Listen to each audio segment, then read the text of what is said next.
Často sa ma žiaci pýtajú, že či mám nejaké zábavné historky z autoškoly, tak som sa rozhodol, že toto video bude o jednej z nich.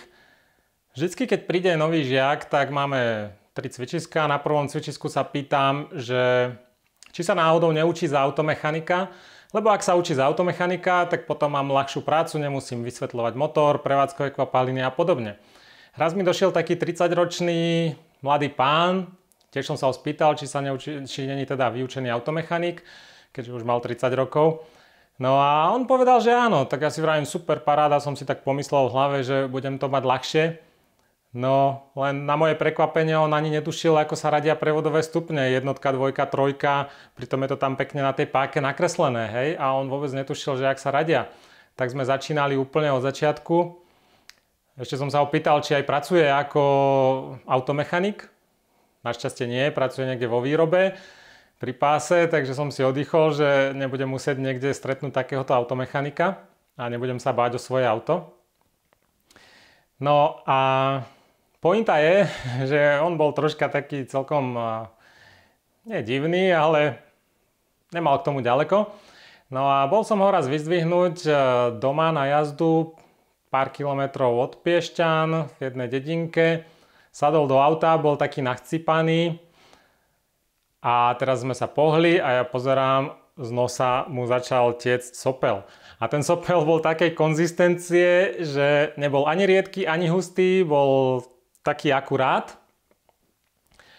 A taký akurát. A pekne držal formu kvapky. No a tak teraz som pozeral, že čo sa bude diať. No a ten sopel sa mu tak pekne naťahoval. A on nič. Ako vôbec na to nereagoval. A tak ja si hovorím, že čo, mám mu to povedať, alebo mu to nemám povedať, bolo mi to trapné. No a tak som to nechal tak zatiaľ. No a pozerám a stále ten sopel sa naťahoval a teraz jak to auto proste vibruje troška, nerovná cesta a podobne, tak ten sopel sa začal takto hompáľať a on furt nič. A ja už som bol taký, že dobre. No a začal som mať trošku obavy, lebo ten sopel bol čoraz dlhší a dlhší. No a on mal tak, predsa len keď šoferujete, sedíte, tak máte tie nohy troška tak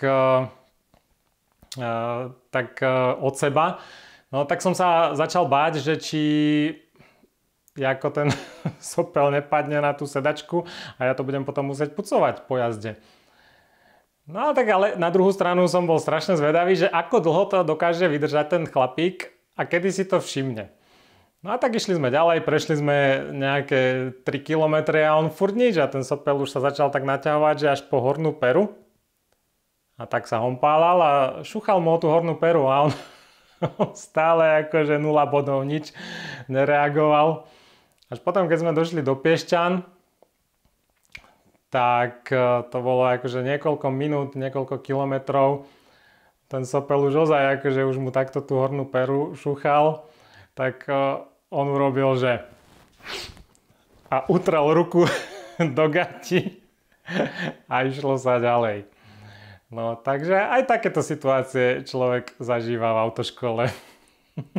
Ďakujem za pozornosť.